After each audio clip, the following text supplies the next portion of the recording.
আমাদেরকে ধরে কিছু পায় না, বলে রক কাটে, আর তো কিছু পায় না।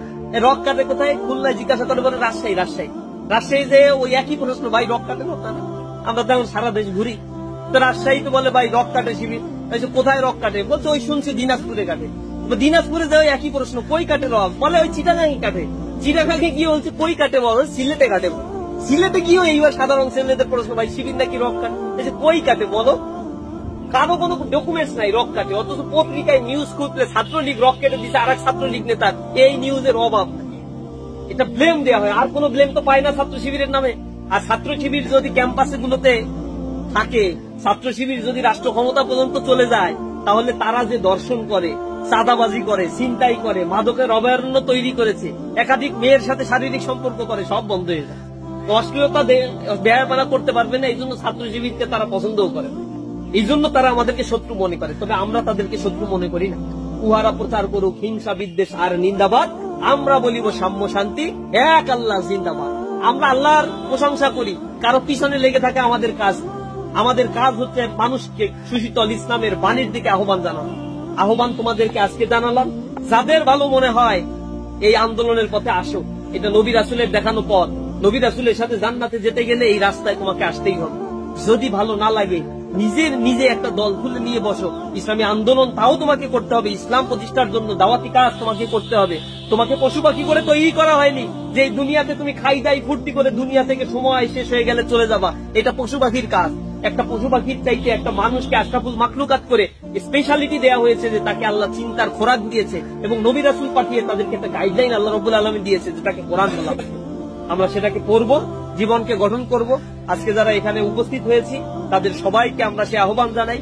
আপনাদের মেধার মূল্যায়ন আমরা খুব বেশি করতে পারবো না, তবে মন খুলে দোয়া করি আল্লাহ রাব্বুল আলামিন আপনাদের চলার পথকে মসৃণ করুক। ইসলামী ছাত্র শিবির আপনাদের যাত্রায় প্রত্যেকটা জায়গায় থাকবে। ইউনিভার্সিটিতে, বাংলাদেশে যে ইউনিভার্সিটি যান, ইসলামী ছাত্র শিবিরের বাইরে আছে।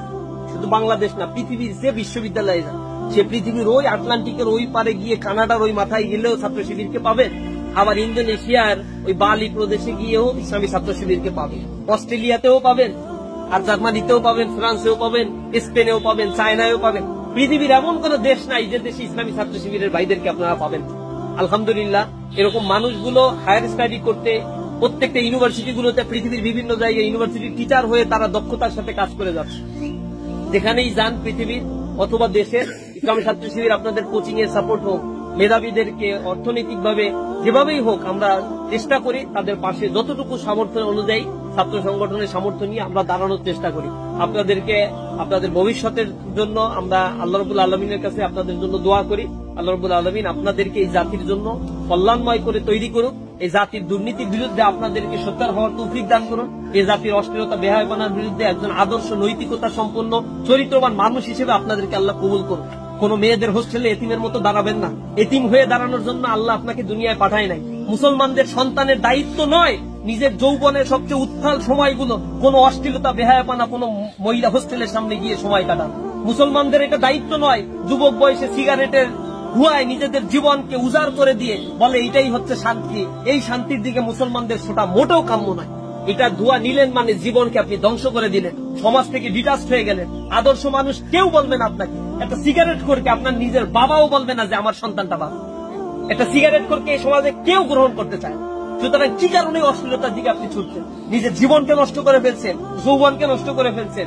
সমাজে আপনাকে একটা অথর্ব হিসেবে নিজেকে দাঁড় করাচ্ছেন।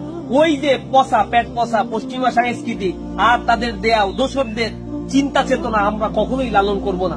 আমরা ইসলামের বাণী ধারণ করে নিজেদের জীবনকে গঠন করব।